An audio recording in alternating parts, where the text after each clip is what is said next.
So hello again, my name is Rachel Wozniak. I am the Associate Chair of Education in Ophthalmology, as well as the Residency Program Director in Ophthalmology at the University of Rochester in New York. I am a clinician scientist. My clinical work focuses in cornea and external disease, particularly in corneal transplantation. And my research focuses on the pathophysiology of bacterial infections in the cornea, as well as antibiotic drug discovery. I am so honored and thrilled to be here to talk to you about some of the clinical and research work that we're doing here in Rochester, as well some of the trends worldwide on the topic of infectious keratitis. As well as financial disclosure, I am a consultant for Arkham Therapeutics, as well as the CEO for Arkham Vision, the latter of which does hold a patent on some of the technology we will discuss later in this talk. So infectious keratitis, as many of you know, in this on this call, is a significant cause of ocular morbidity throughout the world. The number that is typically batted around is around 2 million cases annually of blindness, but I think most people would agree that this is a gross underestimation of the number of cases and the resulting blindness that infectious keratitis causes throughout the world. In general, we think of this as a fairly progressive disease causing corneal ulceration, stromal infiltrates, hypopyon, and certainly without rapid and intensive treatment, patients can go on to develop perforations or even loss of the eye. We know that there are a very wide range of microbial agents that can cause infectious keratitis. On the bacterial side, these are some of the more common gram-positive organisms, as well as the more common gram-negative organisms, but there are also non-bacterial causes, viruses, such as the herpetic viruses, herpes simplex or zoster. Fungal infections, such as the yeast candida or the filamentous molds, Aspergillus and Fusarium, as well as protozoan agents as well. And I think it's important to point out that while that previous slide tends to capture the more common causes, it's becoming increasingly recognized that emerging pathogens have a really important role to play in the pathophysiology of infectious keratitis. Among some of the emerging bacterial pathogens, some are listed here. This is clearly not an exhaustive list, but some of the ones that are starting to creep up, as well as fungal, protozoan, and virus. And whether that's because our clinical microbiology skills are getting better, so we're detecting these more frequently, or we are seeing these in patients who are otherwise immunocompromised, it is certainly becoming recognized that not only are these emerging pathogens are becoming more common, these actually are even more difficult to treat than the more common causes. And where do we see infectious keratitis throughout the world? This is a nice summary paper from 2019 showing the location of incidence or epidemiological studies throughout the world. And you can clearly see there are great swaths of our geography that we just don't have published data on yet. So our data is certainly incomplete. But we do know that in general, we think in areas such as the United States or Europe, that the incidence is around somewhere between 30 to 50 cases per 100,000. But in some regions, particularly in Southeast Asia, that rate is about an order of magnitude higher, reaching almost 800 cases per 100,000. And what this graphic also depicts is where the prevalence of more fungal versus bacterial agents are typically found. We know in the subtropical and tropical regions, such as Southeast Asia, we see a predominance of fungal organisms, as shown in the green triangles, compared to other regions, more temperate regions, in the blue squares, where bacterial etiologies of infectious keratitis tend to dominate. And clearly, there is a personal cost to infectious keratitis with resulting corneal scarring, vision loss, perhaps even loss of the eye. But I wanted to take a moment to discuss also the economic burden of infectious keratitis. Again, our data is incomplete across the world, but here are some general figures that I was able to find from various regions.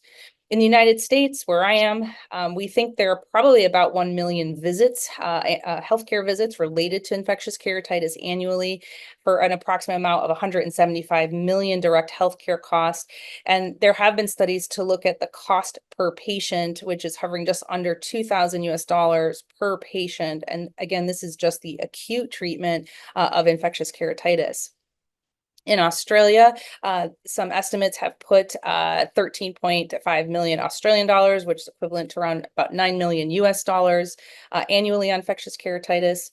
In the United Kingdom, around 3,000 US dollars have been attributed to per patient in the treatment of infectious keratitis. In Thailand, it's been estimated around 400 US dollars per patient for infectious keratitis. But when you put that into context of the average annual health expenditure per capita of $296, you can see the burden is significant here. And in South India, again, similarly to the United Kingdom and United States, around 3,000 equivalent US dollars for the treatment of infectious keratitis. So let's spend a minute on the treatment. There are both medical and medical and surgical options for the treatment of infectious keratitis. I'm not going to talk much about the surgical piece. Suffice to say that these interventions, such as a therapeutic penetrating keratoplasty, are certainly valuable in our ability to treat this disease, but typically reserved for recalcitrant or extremely severe diseases. So I want to focus more on our medical options. I think the first thing that you might notice is that the list of available options is actually quite limited. And this has to do with several reasons, most of which is that most antimicrobial agents that have been developed for clinical medicine have been developed for systemic use. So things that you take as a pill or through the IV. And we know for most of those agents, that route of administration fails to reach adequate levels of drug in ocular tissues.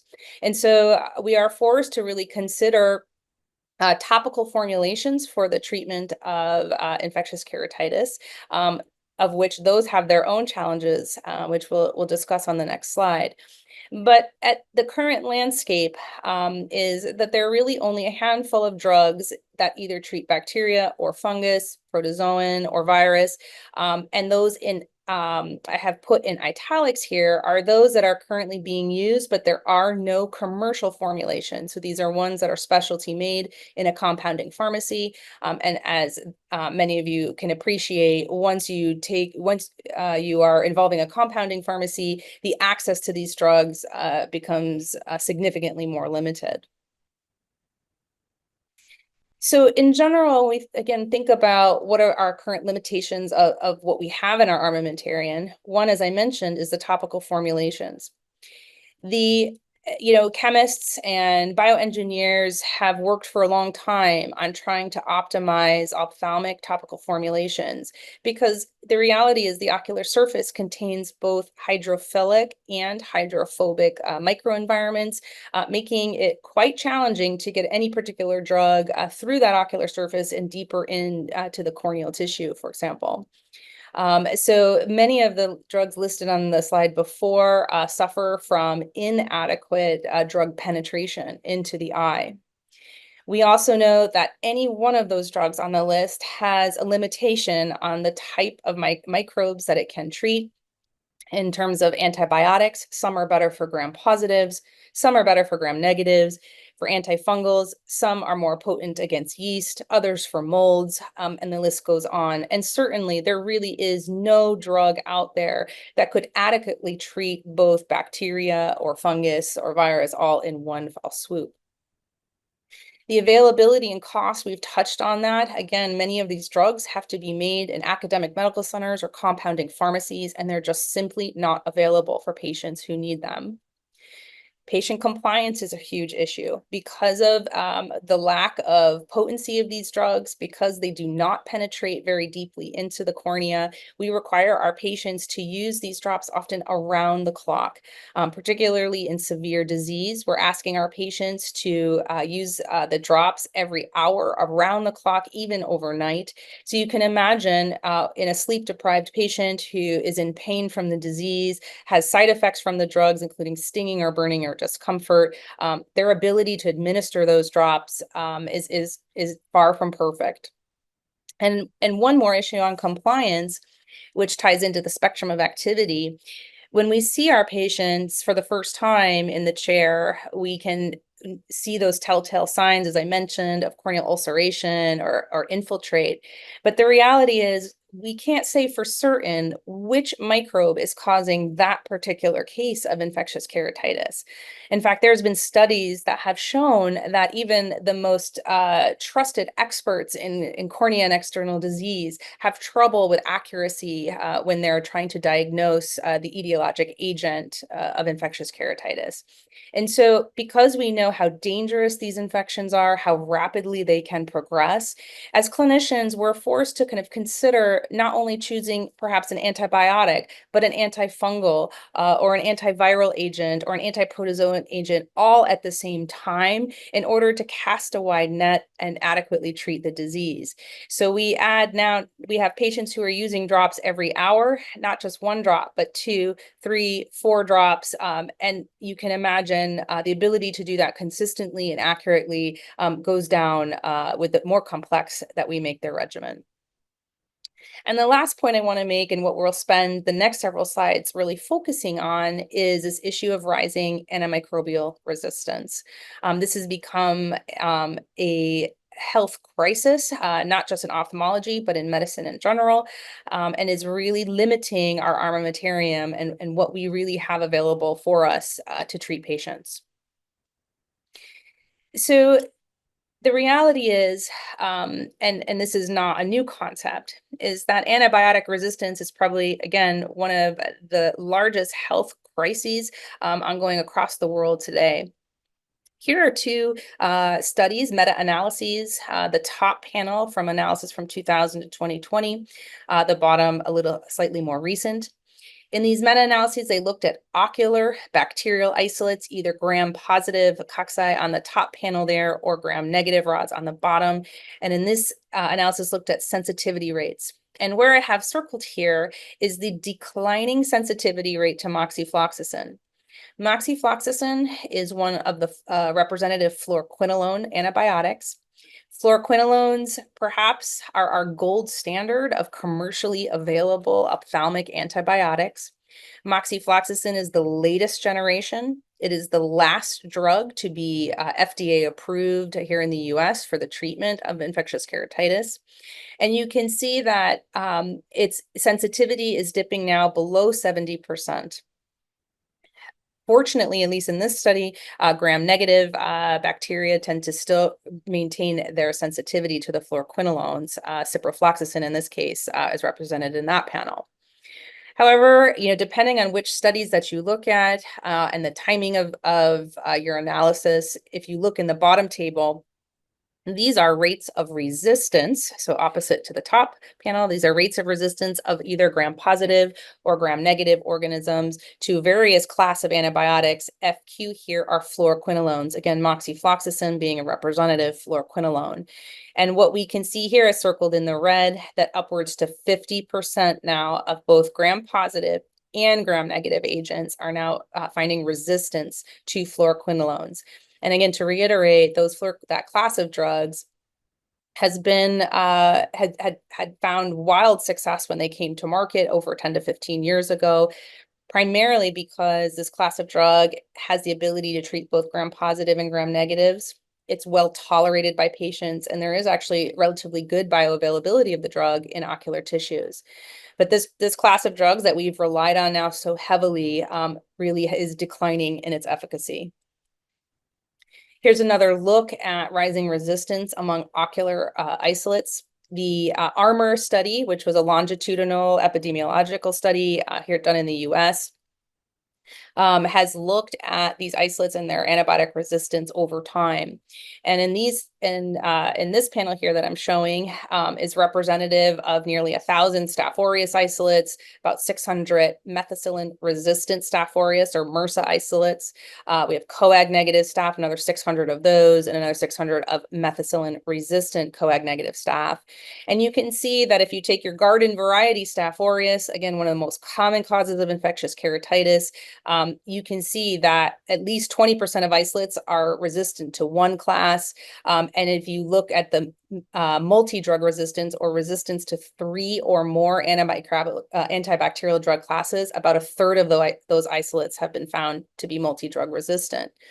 About 40% of coag negative staph species. And if you look at MRSA or methicillin resistant Staph aureus, as well as methicillin resistant coag negative staph, now you're looking at about 75% of those isolates collected from patients' eyes are now multi-drug resistant. So resistant again to 3 or more antibacterial classes.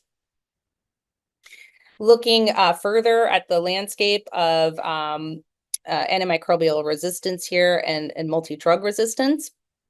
Here's a study from India from 2018 to 19 that looked at both gram-positive organisms represented in both blue and orange bars here, as well as gram-negative organisms in yellow, and looked at resistance rates per patient across different classes of antibiotics. Again, you see that moxifloxacin here in that first column. Again, the latest generation of fluoroquinolone antibiotics that we have.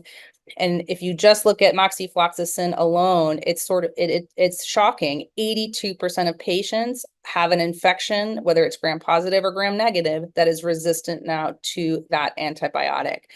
So the landscape of antibiotic resistance is quite shocking.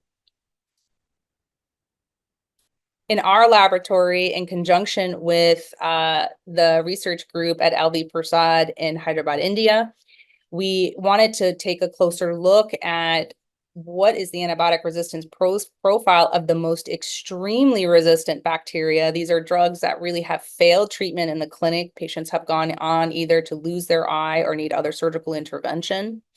In a panel of about 40 corneal isolates from 2024, you can see in blue here again are our fluoroquinolones, really our go-to agent for these infections. About 100% resistance amongst the gram-positive, the Staph aureus isolates, and getting pretty close, again, in these blue bars here for our gram-negatives. This multi-drug resistant organisms that we're collecting from patient eyes really has come to the forefront recently, at least here in the US. In 2023, we had an outbreak of multi-drug resistant Pseudomonas that was related to contaminated artificial teardrops. That led to not only very significant infectious keratitis cases, but led to invasive disease and, in fact, 4 deaths. So, again, this is such a health crisis, not only for ophthalmology, but for all of medicine, where we are now encountering organisms that are resistant to every possible drug that we have. We spent the last few slides talking about antibiotics, but I would be amiss if I don't mention that the bacteria are not the only microbes that are showing signs of resistance. Antifungal resistance is a rising problem and becoming worse every year. And we know that over time, the amount of drug required to eradicate these diseases is going up and up. When you consider that natamycin, shown here in yellow, with the increasing MIC, or the amount of drug again required to kill the fungus going up every year. If you put into perspective that natamycin is really the only FDA-approved agent for fungal keratitis, this becomes even more worrisome.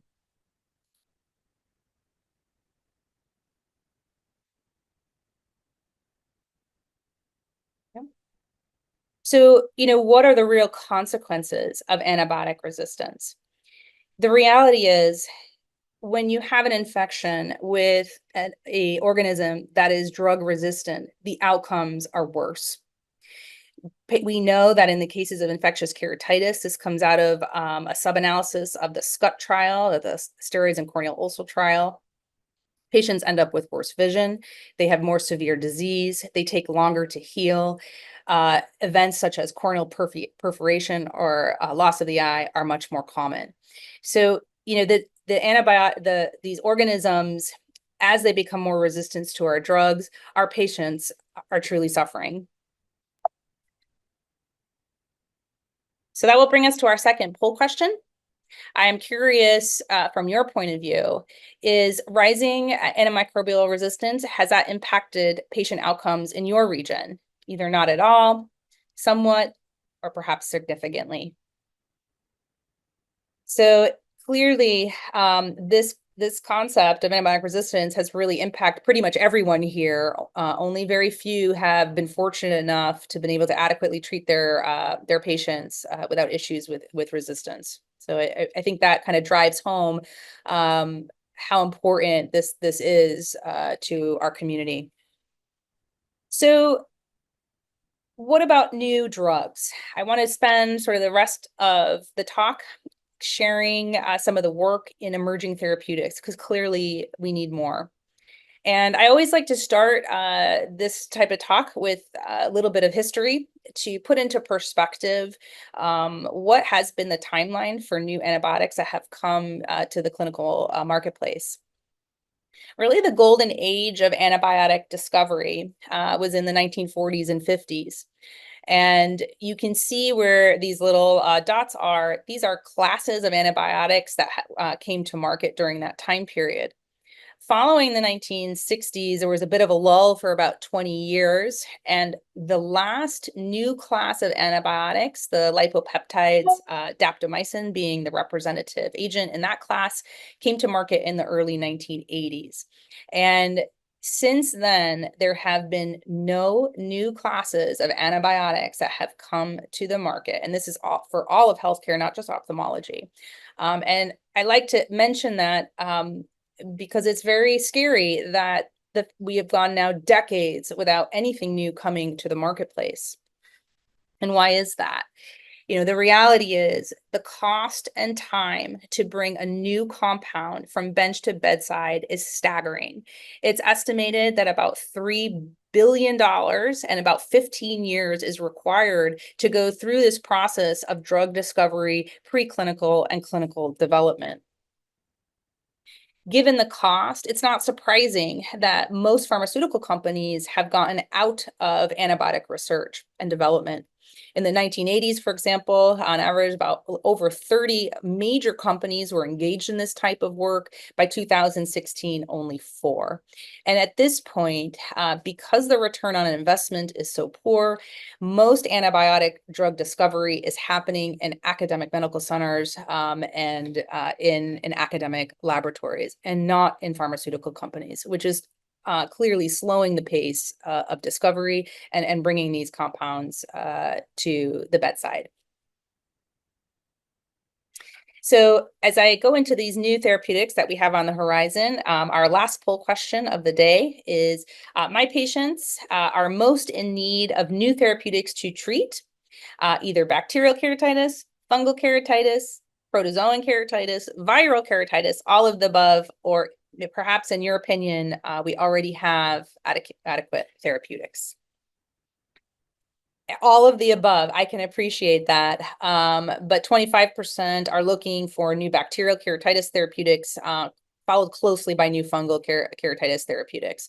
And that's a lot of where the focus of many academic labs are. All right, so let's talk about what is going on in antimicrobial drug discovery. I like this photo. This is Selman Waksman. He won the Nobel Prize in the early 1950s for the discovery of streptomycin, which was the first effective treatment for TB. What he's doing here, you can see his assistant has a jar of soil.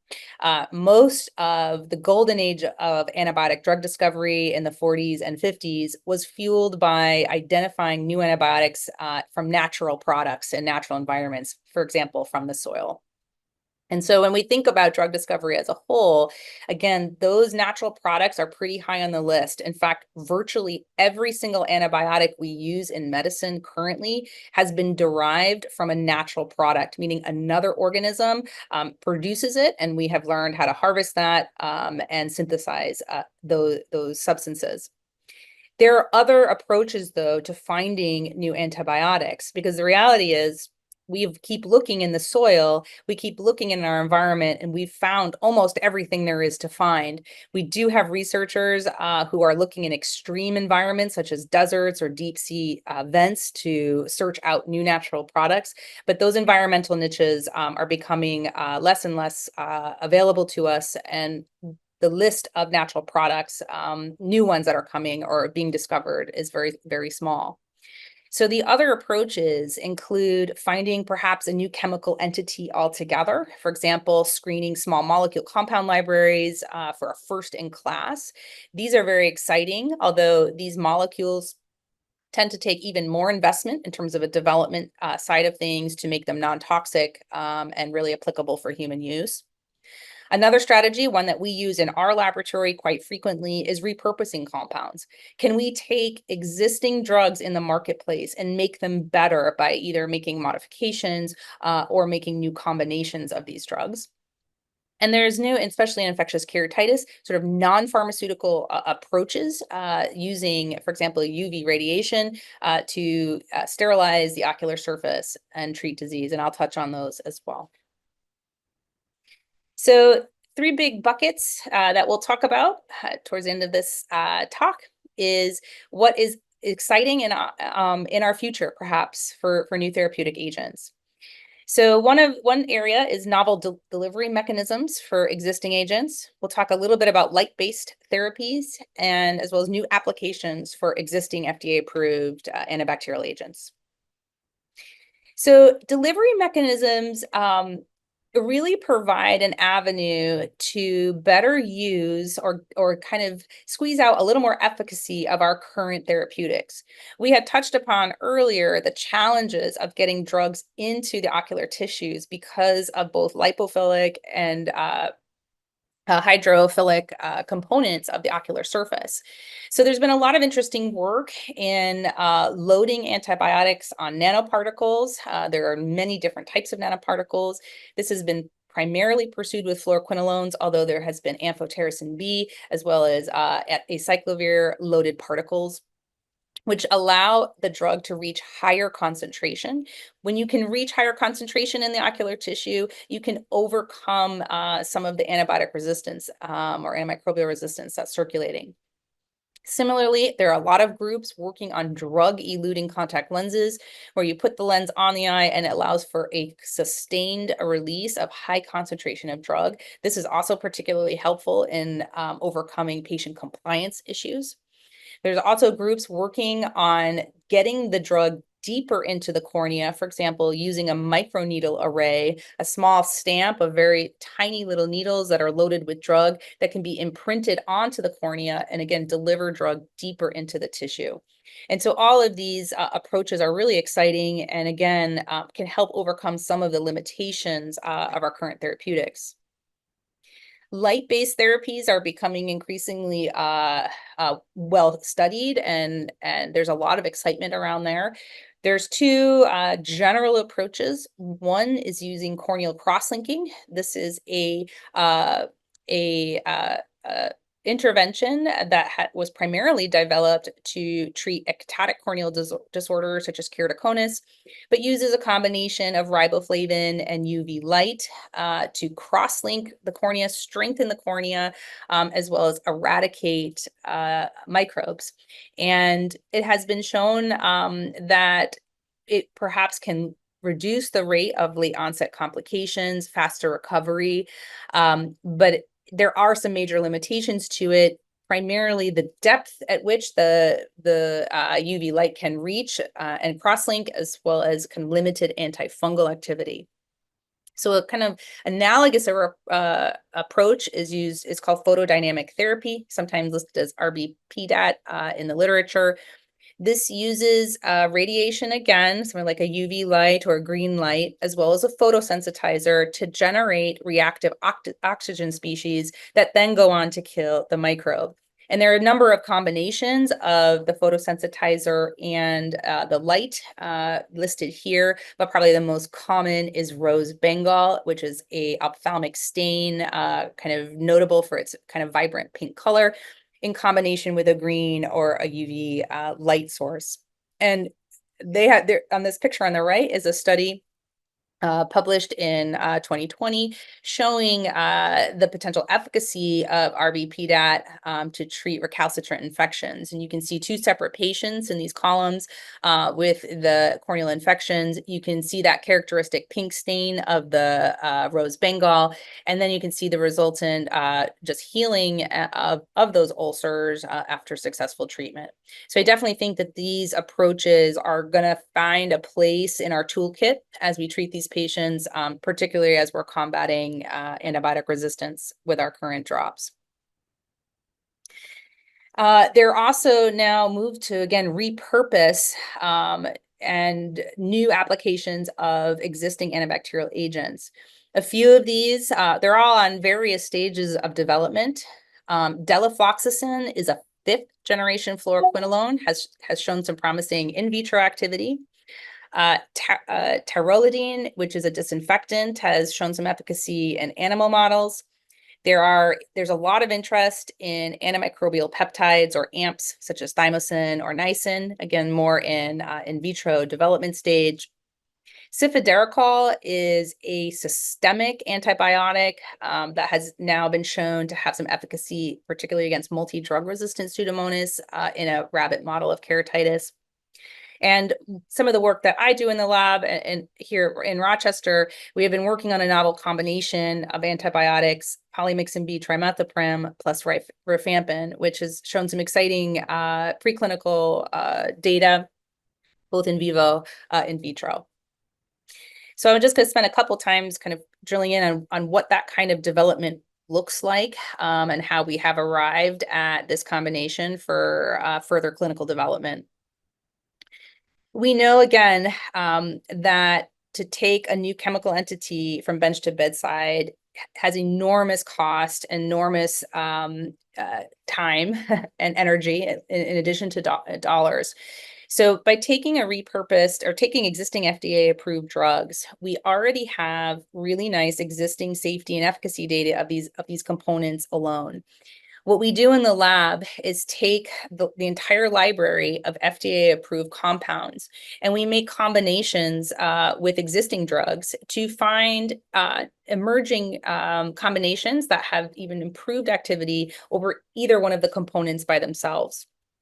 We chose the ophthalmic drug polymyxin B trimethoprim. This is already a combination agent. It's on the ophthalmic market as a generic. It's used to treat mild infections such as conjunctivitis, not really used for infectious keratitis or more serious diseases, primarily because it does not kill bacteria all that fast. It does not get into the cornea all that well. And so there are some limitations to this drug. But when we took polymyxin B trimethoprim, or PT as we like to call it, and we screened it with every possible combination of FDA-approved compounds, we found that when you add rifampin to it, we now have created a broad-spectrum, synergistic, rapidly bactericidal drug combination. We measure that type of activity using 96 well plates, as shown here on the right, where we can grow bacteria in each well, and then have across the top each row with increasing concentrations of one drug, and each column with each increasing concentrations of another drug. And we can see that when the drugs are in combination together, the amount of each individual component goes down, showing that we've improved the potency. We can measure that potency using minimum inhibitory concentration values shown in this table. So for example, if we just look at Pseudomonas here at the bottom of this table, when we treat with PT alone, the MIC is 0.41 micrograms per mil, rifampin is 15.6. But if we put those drugs together, the MICs drop to 0.21 and 1.9. And we can measure that, that increased potency when they're together with something called an FIC index. This is a calculation which gives you a general sense if a combination is synergistic, it's additive or neutral or even antagonistic. We were really excited about these results because the addition of PT with rifampin was not only synergistic towards Pseudomonas, but Staph aureus, meaning it was a broad spectrum agent. We've gone on to now test this combination against hundreds of circulating clinical isolates, including ones that have multi-drug resistance. And we have found that the addition of these agents together works regardless of antibiotic resistance, particularly even for those that are already resistant to the fluoroquinolones, such as moxifloxacin. So for example, in this study of over 160 clinical isolates, 30% of them, which were already resistant to moxifloxacin, we found that this combination could eradicate 100% of all of these isolates in our collection. In a study we have just published again with our partners at LV Prasad in India, we talked a little bit about that data set of 40 multi-drug resistant isolates. We tested PT plus rifampin against those and found again that's either additive or synergistic activity against the vast majority of them, showing that this combination could be a potent therapeutic to even treat those extreme multi-drug and extreme drug resistant isolates. Of course, any clinical development program will include animal studies. This is just a sample of some of the work we have done in mice. You can see in the top panel, we can establish a corneal ulcer or infectious keratitis in these mice fairly easily. And then we can expose the mice to different treatments. In this particular study, we have a saline control. We have, again, moxifloxacin, that gold standard fluoroquinolone. We have PT alone shown here, as well as a combination of PT plus rifampin. Underneath the photos here are just sort of the disease severity. We can see that PT plus rifampin, when it's together, the disease severity score was 0 for most animals, meaning we were able, at least clinically, the clinical appearance seemed to resolve the infection. But of course, we can go a step further and actually count the bacterial load after treatment. We find that PT plus rifampin outperforms moxifloxacin pretty significantly. In fact, we were able to completely eradicate the infection in 70% of our animals. What's particularly exciting about this data is this was the mice are infected with a clinical isolate collected from a patient who failed treatment with our current therapeutics.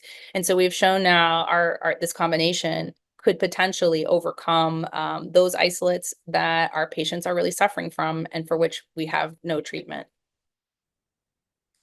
So to summarize this sort of whirlwind of the landscape of infectious keratitis management, we know that keratitis is a blinding disease.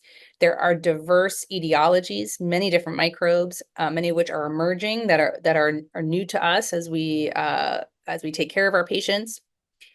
We often are forced with treating our patients with intensive empiric treatment, but the reality is resistance is on the rise in a really significant and impactful way, and new therapeutics are desperately needed.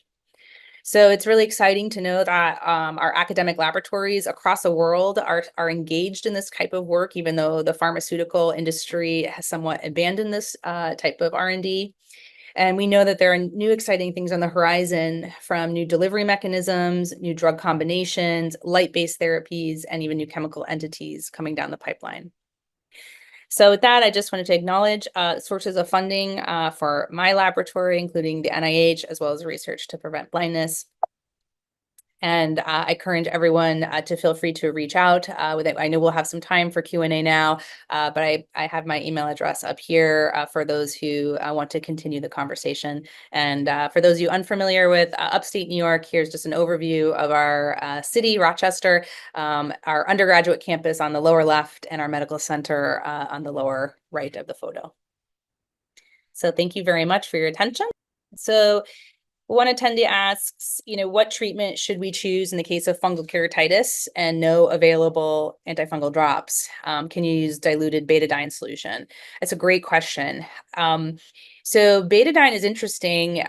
It is an antiseptic. Obviously, we use it quite frequently for surgical prophylaxis. It is the only agent that has been shown to reduce rates of endophthalmitis from a preoperative prophylaxis standpoint. So, I think there is a role for betadine for sterilizing the ocular surface. There's also interest in betadine for patients who need sort of long-term antimicrobial therapy, such as those with keratoprosthesis, for example. So I think there is probably a role for betadine. You know, the issue there is that's quite toxic. So you have to be careful. You know, you do want to use a diluted 5% solution. And oftentimes we treat these patients in the office, was we will initially treat with a little drop of topical proparacaine or tetracaine to numb the ocular surface, because it's quite toxic and quite uncomfortable for the patients.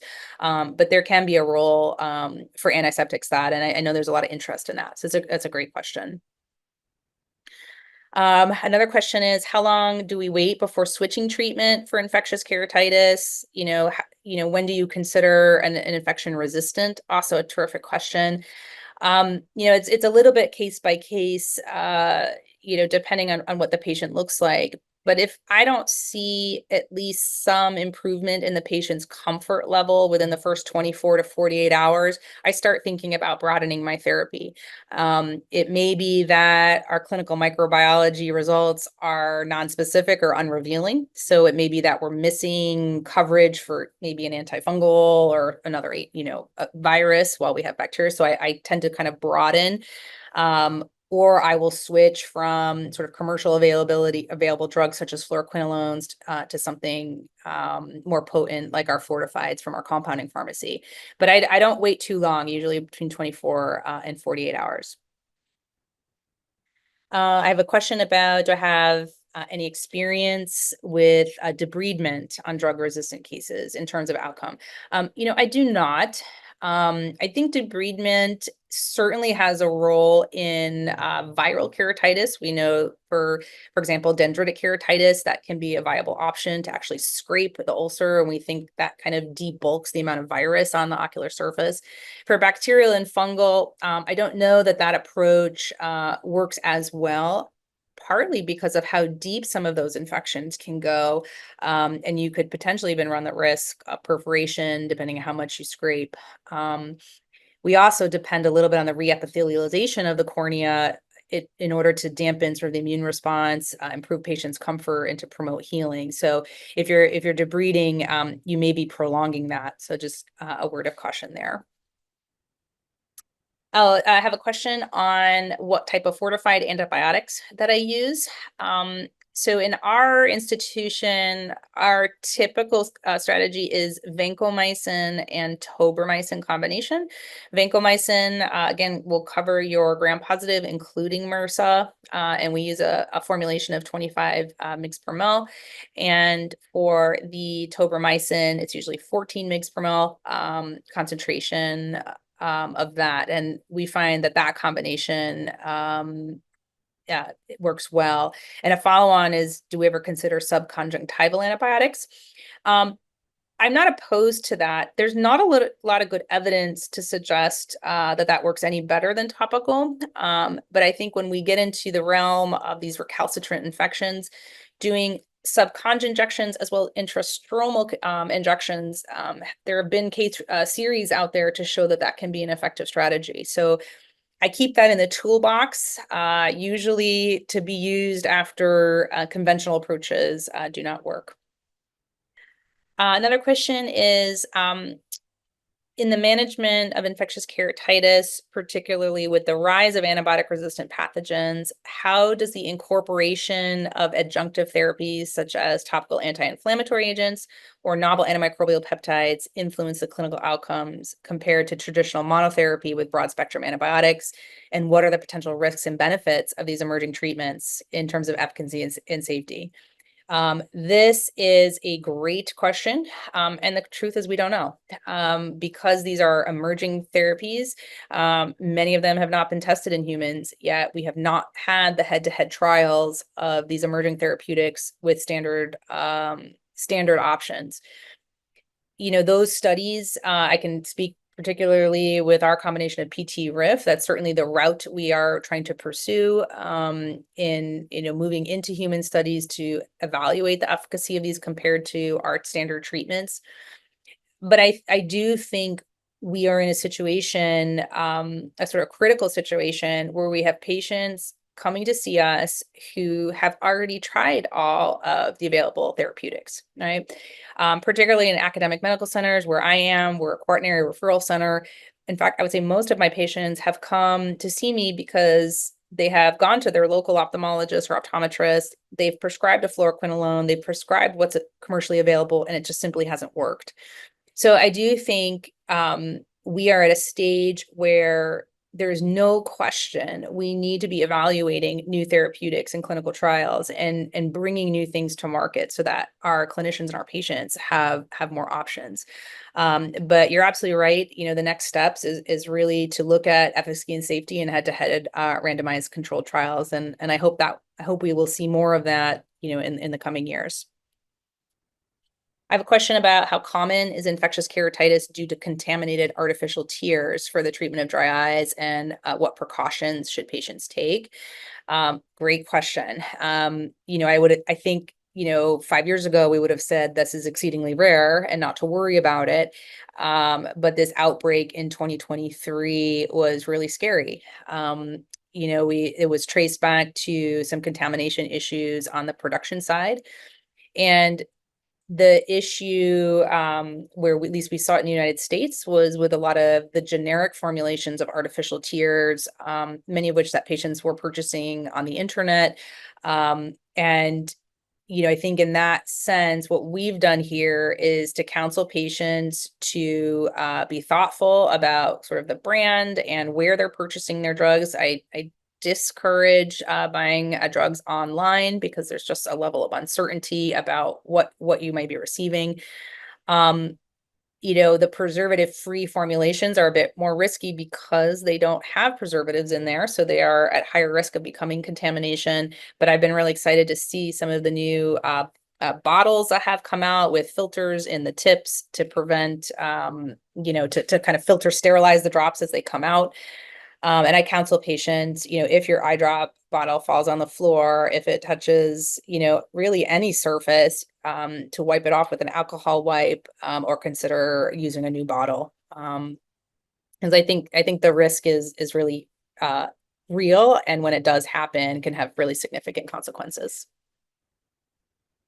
Yeah, so I have a great comment here about how can we choose the perfect drug to treat keratitis, because in some regions, culturing takes too much time to help us choose the drug. And, you know, we need to settle the symptoms until the culture is done. And in this participant's opinions, why resistance develops. And we really just don't know the perfect drug.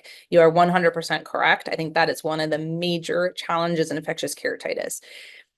You know, there are studies out there that have done that have looked at experts' accuracy in predicting the etiologic agent of infectious keratitis purely based on the appearance, and there's some accuracy when distinguishing perhaps between fungal and bacteria, but if you try to drill down and figure out if it's a yeast versus a mold or a gram-positive or gram-negative, accuracy really plummets. And you're absolutely right that cultures are not great. In our institution, they come back positive about 50% of the time. So, you know, you are in a situation where you often just have no idea what you're treating, and you are choosing 1, 2, 3, 4 different agents, and you have no idea which one is working. There's no real practical answer to that, other than an area that I think is really exciting is the use of AI in the diagnosis of infectious keratitis. There are labs that are training AI on large data sets of photographs of infectious keratitis to see if AI can do better than us in terms of figuring out, you know, bacteria, fungal, et cetera. So I think there may be some non-clinical microbiology options for us. You know, perhaps we can get to a point where we can take a photograph of a patient, upload it to a database, and have it come out with a potential prediction of what we're treating. And I think that would be really exciting. I think on the clinical microbiology side too, the move towards more whole genome sequencing or targeted sequencing based diagnostics, it's becoming more accessible, more affordable, more prevalent, and they're certainly more accurate. So, you know, I think that's another area where we may see some improvement to help us tailor our therapeutics quicker than we are able to do now. So someone has asked a little bit about the PT and rifampin combination, one about any adverse effects in humans, as well as how to constitute this. So this has not been evaluated in humans yet. We hope to be doing that within the next 6 months. So stay tuned for that. In terms of how to constitute this, there's a lot of work going on now on determining the optimal formulation. It's not really possible just to mix all the components due to solubility issues and how those drugs interact in a solution. So a lot of work, follow-on work that we're doing in our lab in conjunction with some contract research organizations is to develop the optimal formulation for commercial use. So I have another question about the first line empirical treatment for presumed bacterial keratitis, mono or dual therapy. Great question. It a little bit depends on the size and severity of the ulcer. For small, non-central ulcers, I would say 2 millimeters or less that are in the periphery, vision is good. I do use a fluoroquinolone still, even though there is a lot of circulating resistance. I still think it's probably the best we have. For anything larger or central involving, I'm pretty quick to move to a dual therapy of fortified antibiotics. Again, it's usually a combination of vancomycin and tobramycin. And the reason for that really does stem back to antibiotic resistance. If we miss the mark on a very small ulcer, let's say it turns out it is a MRSA infection or something resistant to a fluoroquinolone, because we see these patients basically daily, we will know right away if there's any worsening and we can kind of pivot and change courses. When the ulcer is already severe, I think it's a bit more risky to take a chance on a fluoroquinolone, just again, based on how much resistance is out there. So again, for anything, larger than 2 millimeters, anything that's involving the central visual axis, I will be pretty quick to add those 4 to 5 antibiotics. Of course, I have the luxury of having a compound pharmacy, on the ground floor of our hospital. So, it's easy, I know, for me to say that's exactly what you should do. I know not everybody has access to that right away. But when possible, I escalate therapy relatively quickly, again, just based on the efficacy of what we currently have.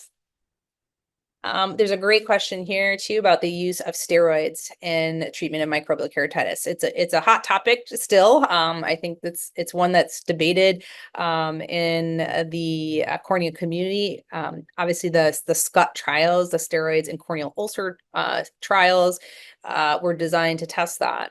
And I think the take-home message is that there really is a role for steroids in the management, particularly of bacterial keratitis. And that benefit has been shown, particularly in very severe disease and very large ulcers. And there has been improvement in visual outcomes and scar size, that sort of thing. I think there's a general fear of using steroids in ulcer and infectious keratitis, and perhaps for good reason. We know that steroids can worsen fungal keratitis, for example, particularly fusarium keratitis. We know that steroids can worsen some viral keratitis, such as HSV. So when you don't know what you're treating, which often cases is true, right? Because our microbiology and our diagnostics is somewhat limited. When you really are not sure what you're treating, you do have to tread lightly with steroids and follow those patients extremely closely in order to make sure they're not worsening. But I do think there is a role for them. And some of the larger studies have borne that out. Another question about contact lens related corneal ulcers. If moxifloxacin is not working for a Pseudomonas ulcer related to, again, contact lens use, what is the alternative? Not much, unfortunately. Tobramycin is probably your next best option in that case. We have been seeing a lot of intermediate resistance to tobramycin with our Pseudomonas isolates here. Again, it's not a perfect drug, but I will often turn to fortified tobramycin if moxifloxacin or another fluoroquinolone is not effective for those Pseudomonas ulcers. I have another question about can we use fortified antibiotic? So in addition to fortified antibiotics, what about systemic antibiotics? That's a great question. I think we have found that many of our systemic antibiotics really don't adequately reach levels of drug in the ocular tissues that we need to effectively treat at least corneal ulcers. I think there is a role for oral fluoroquinolones in case of endophthalmitis, for example, because we do feel that there is probably a deeper penetration of those fluoroquinolones in the posterior segment. But in terms of reaching levels in the cornea, it's trickier with the systemics. I think antifungals have had a little more success in that regard. People have tried oral, like voriconazole, for example. There's been some reports of oral posaconazole in improving cases. So there may be a role there. And I would say probably antivirals are the one category where systemics work quite well. So acyclovir, valcyclovir for HSV, VZV, we know that the systemic route works well. So, I think, when you're in a situation where you are exhausted your topical options, I personally probably would go to intrastromal application of drugs next before I go to systemic, at least for bacterial infections.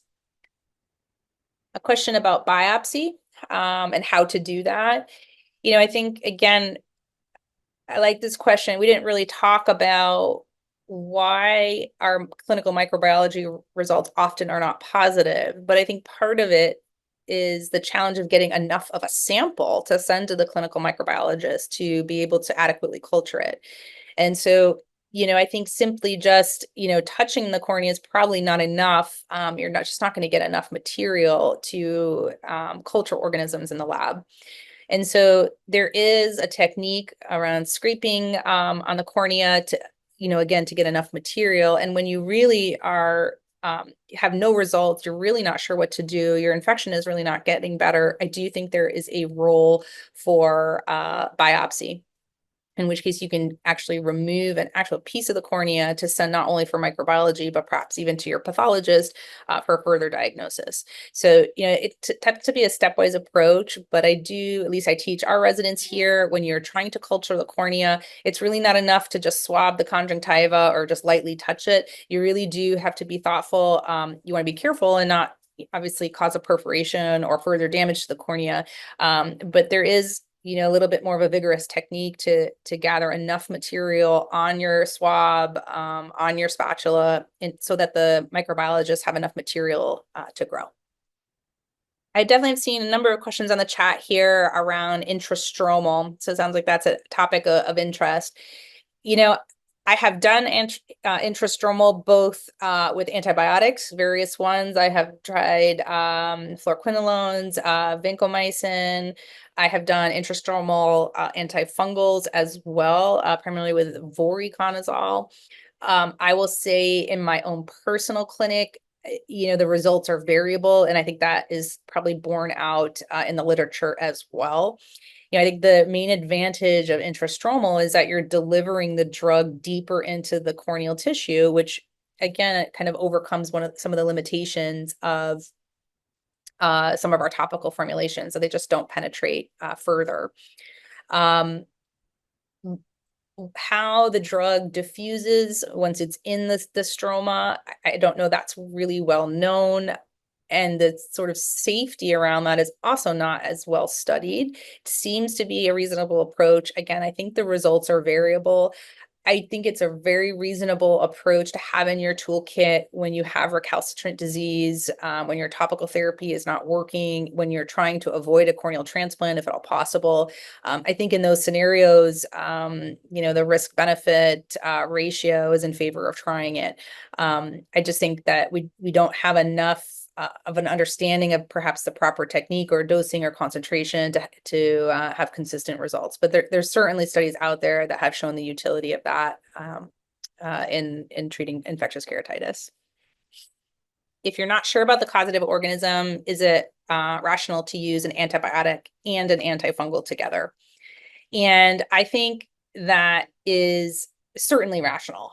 And there are times when the ulcer is so severe and you're really worried about your patient, you don't have the luxury of waiting, a couple of days or a week even to figure out the causative organism. And you really need to throw sort of the kitchen sink at these patients. I do rely heavily on a history. If there's any indication of trauma from any sort of vegetation, something agriculturally related, for example, I will absolutely start an antifungal. If they're, or if I hear something in the history that aligns a bit better with a fungal course, because these tend to be slightly more indolent than bacterial, I will certainly add an antifungal. So, I think taking a detailed history can help direct therapy. But I think when, especially in cases of severe ulcers, sometimes we are sort of forced to be broad in our approach in order to adequately cover what might be causing the infection. Well, thank you again very much for your attention. I really appreciate everyone participating today, for answering the poll questions and for your thoughtful questions. I hope that many of you will stay in touch and we can continue the conversation into the future. Thank you very much.